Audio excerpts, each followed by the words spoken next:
तुअर की साप्ताहिक लेखा जोखा की बात करें तो पिछले सप्ताह अकोला के साथ साथ देश के अन्य मुख्य उत्पादक केंद्रों पर भी तुअर ने मजबूत कारोबार किया।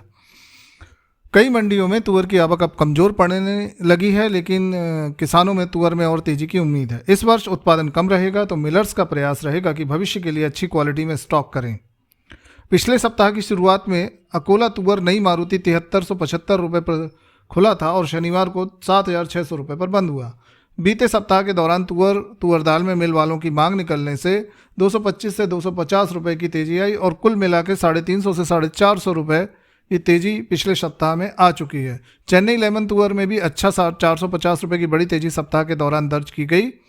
कई मंडियों में तुअर की आवक अब कमजोर पड़ने लगी है। अभी खरीदारों की लाइन लगी हुई है। चूंकि इस वर्ष उत्पादन कम रहेगा तो मिलर्स का प्रयास है कि भविष्य में अच्छी क्वालिटी कम भाव स्टॉक कर लें और तुअर दाल में 106 से 108 रुपये प्रति किलो की रेंज में अच्छा व्यापार अभी हो रहा है, जिससे मिलर्स भी तुअर लेने में नहीं हिचक रहा। इस वर्ष तुअर उत्पादन 8 से 10 वर्षों में सबसे कम है। फरवरी माह में घट बढ़ के साथ तुअर में अभी तेजी जारी रहेगी। यदि तुअर में मुनाफा वसूली के कारण कोई गिरावट आती है तो खरीदी का अच्छा मौका रहेगा। अकोला बिल्टी तुअर फिलहाल 7875 पर है और अगले सप्ताह 8200 तक जाने की उम्मीद है।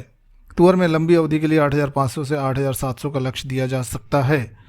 तुअर का फंडामेंटल इस वर्ष सुपर तेजी का है, लेकिन कई राज्यों में चुनाव है तो सरकार की नज़र दालों पर रहेगी। उड़द की साप्ताहिक रिपोर्ट के बारे में बात करें तो पिछले सप्ताह की शुरुआत में चेन्नई SQ क्वालिटी की उड़द 7325 रुपये पर खुली और शनिवार शाम को 7525 से 50 रुपये पर बंद हुई। बीते सप्ताह के दौरान उड़द में मांग निकलने से 250 रुपये की तेजी प्रति क्विंटल पर आ चुकी है। बर्मा में उड़द की सप्लाई में देरी होने से आयात का प्रेशर नहीं है और बर्मा में फरवरी माह के अंत तक कटाई शुरू होने की उम्मीद है।